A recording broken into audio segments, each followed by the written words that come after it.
Panorama do mercado com Absa, as principais notícias de 14 de julho. Hoje um dia importantíssimo, enquanto eu gravo o panorama, os bancos norte-americanos começam a divulgar os resultados trimestrais e tivemos resultados que surpreenderam as expectativas do mercado. Então, fazer uma rápida cobertura aqui, o JP Morgan soltou o resultado, a expectativa era de 50 bi de receita e ele entregou 57 bi. O lucro por ação era 5,55, entregou 7,70. Resultado excelente, assim como o Bank of America, também levemente acima das expectativas, tanto de receita quanto de EPS, e o Wells Fargo também. Ainda teremos Citi e Goldman hoje, e amanhã teremos Morgan Stanley. No pré-mercado, todos os bancos sobem, exceto o JP Morgan. Existe um questionamento sobre as despesas previstas e que teria um aumento de despesas relativamente maior em relação à projeção de aumento de receita, mas, independentemente disso, eu achei o resultado do JP Morgan muito sólido, muito forte.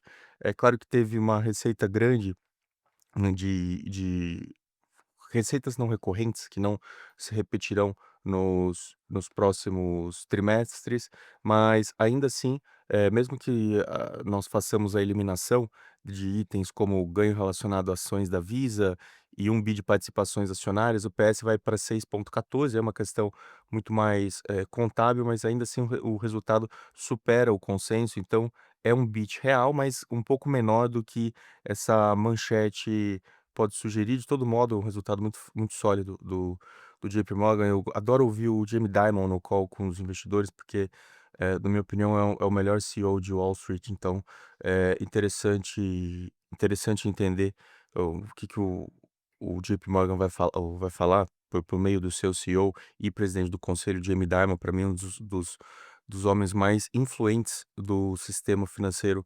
norte-americano. Tem essa questão do JP Morgan. Os demais bancos todos sobem no pré-mercado, mostra que a atividade ainda é sólida. E além dos earnings dos bancos, que nós temos entre hoje e amanhã, temos às 8h30 horário de Nova York, 9h30 horário de Brasília, o CPI referente a junho. Lembrando que, em relação ao CPI de junho, nós temos uma expectativa, de que haja um aumento do núcleo de 0,2, o anual 2,8%, essa expectativa, o consenso, e o headline em 3,8 anual. Lembrando que em maio nós estávamos com 4,2, portanto uma queda de 0,4 no year over year, e no núcleo de 2,9 para 2,8. O problema é que já mais uma vez é um lagging indicator, né, um dado já ultrapassado, porque nós tivemos, nesse final de semana, novos ataques americanos aos iranianos, o bloqueio de tráfego de navegações iranianas pelo Estreito de Hormuz anunciado por Donald Trump, a cobrança que os americanos estão, cogitando aí já implementar de 20% de um pedágio sobre o tráfego no Estreito de Hormuz. Isso tudo dificulta muito e faz com que essa informação já chegue totalmente, defasada com relação ao que nós podemos ver de julho em diante. E olha que interessante, eu estava falando nos panoramas, né, que apesar de toda a dificuldade, que o petróleo seguia abaixo dos $80, e agora houve realmente uma um furo desse teto aí de $80. O barril já vem negociando em $87, o barril do Brent. Em 2 dias de negociação, 16% de alta é muita coisa. Então isso vai impactar novamente a inflação por meio do custo de energia, muito preocupante para países importadores. A China teve um resultado muito interessante de exportação de veículos, porém, a importação de petróleo bruto está em níveis historicamente muito baixos, então fica essa preocupação também. E países que são importadores de energia, Japão, Coreia, a própria Índia, Europa, como o bloco europeu como um todo, tudo isso é uma grande preocupação caso esse conflito remaneça, ou seja, aquele cessar-fogo e o acordo seja totalmente desfeito e as tensões voltem. Então, fica essa ressalva aqui, e isso já tem um impacto na curva. Ontem, o Christopher Waller, que é membro do FONC, foi até cogitado para ser nomeado presidente do Fed pelo Trump, fez umas declarações bastante duras contra o Kevin Warsh. Até saiu isso numa matéria bem detalhada aqui do Wall Street Journal, falando que o Fed tem que se comunicar com o mercado, sim, tem que passar as informações, tem que fazer uma condução mais transparente da política monetária, e ele prevê sim que diante das adversidades e do controle da inflação, talvez, seja necessário aumentar juros. Então, hoje já há uma probabilidade de quase 50%, entre 40 e 50% de aumento de juros. A gente nota isso, sobretudo quando você analisa o vértice de 2 anos, que tem subido absurdamente e está batendo já quase 4,30%, de yield, né, de juro na curva americana. Então isso é muito preocupante, porque esse aumento dos 2 anos indica que pode haver sim um aumento da FFA já para o próximo encontro, e o mercado começa a colocar essas expectativas em um nível mais alto. E aí qual é o problema? Você tem 10 anos subindo também, que normalmente espelha muito mais um problema fiscal, mas, e um problema de expectativa inflacionária de longo prazo, mas já tem aqui um yield de 4,60. Por isso que nós ontem já vimos uma queda do Nasdaq e do S&P, e é bem importante nós ficarmos atentos a esse, desenvolvimento dos dados e da leitura do mercado, porque se houver uma continuidade de dados negativos, essa maré pode virar. Então, fica aqui uma ressalva, apesar dos dados muito fortes dos bancos, um aumento de juros é bem negativo, e uma alta dos vértices longos para a precificação dos fluxos de caixa futuros de empresas growth, empresas de crescimento, é um fator extremamente adverso na precificação, na avaliação dessas empresas. Então, muito cuidado, um momento bem delicado que nós estamos enfrentando, porque esperávamos uma resolução do conflito, de repente, pum, uma guinada que volta tudo, volta o conflito, volta o problema da energia, o petróleo sobe. Então, é uma questão bastante preocupante para os mercados de um modo geral, e eu acho que isso é o que dita a semana. O Kevin Warsh hoje vai ao Congresso também, começa aquela prestação de contas semestral, então começa hoje na Câmara, depois no Senado.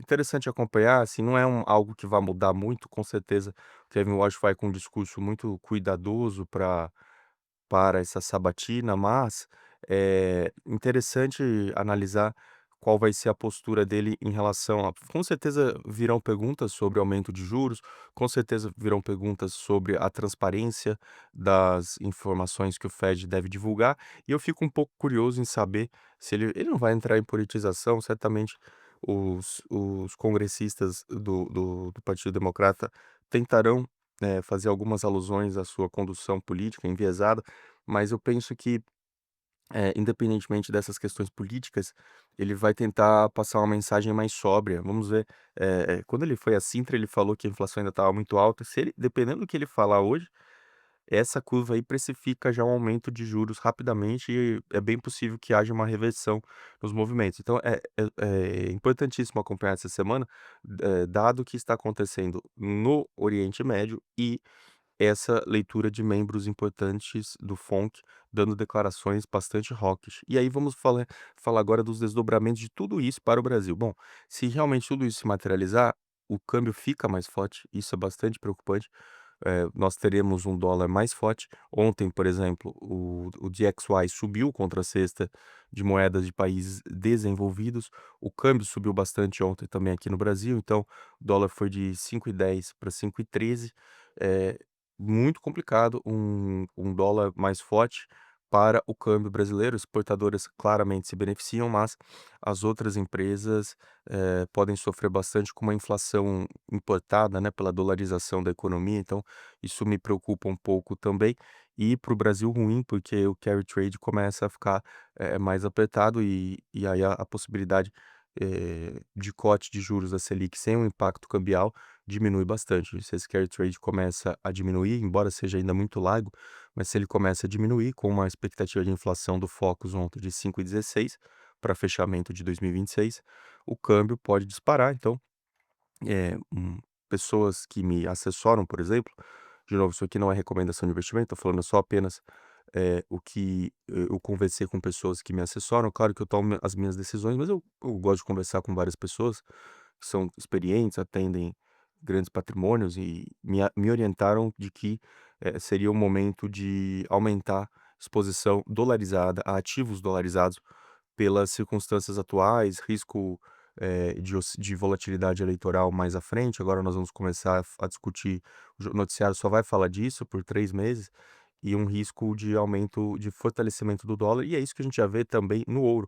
O ouro um pouco, esse enfraquecimento do ouro também, decorre em grande parte desse aumento do juro real, quando nós analisamos o juro real nos Estados Unidos. Então, fica aqui essa análise de hoje, os bancos até agora divulgando excelentes resultados, mas a exceção do JP Morgan, que tem uma leve correção aqui no pré-mercado, os outros sobem, mas os olhos ainda estão para o CPI e para as falas do Kevin Warsh no Congresso, que vai ter que passar por essa prestação de contas, enfim, esse momento em que ele vai, se reportar ao Congresso, num momento bastante difícil, com a adversidade macroeconômica, advinda da alta do petróleo novamente, e dessa leitura do CPI na agora terça-feira de manhã, um pouco antes dele começar a prestar as suas informações ao Congresso. E em relação à volatilidade, o VIX ainda continua abaixo, de 20, então ainda temos um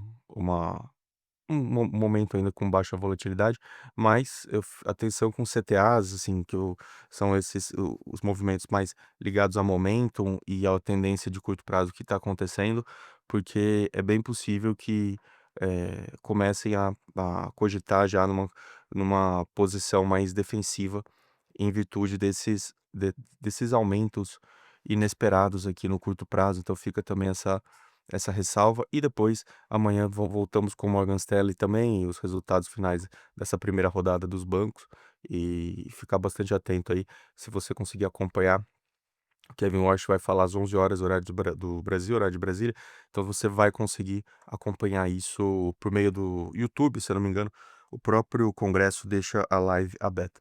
Uma excelente terça-feira para você, espero que você tenha gostado do panorama de hoje. Fiquei muito feliz ontem, um rapaz me parou aqui na rua, falou que já tinha me visto no Spotify, fiquei muito feliz, perguntei se ele já tinha ouvido, ele falou que sim, que gostou da análise, achou um pouco complexa, mas gostou da análise. Então, fica aqui meu agradecimento a quem me ouve e quem acompanha, e quem quer se aperfeiçoar no assunto, sempre há formas de você melhorar. Vamos começar a fazer alguns vídeos curtos para Shorts e TikTok, vídeos mais pedagógicos, informativos, para você começar a entender esses conceitos com os quais eu lido quase diariamente aqui no Panorama.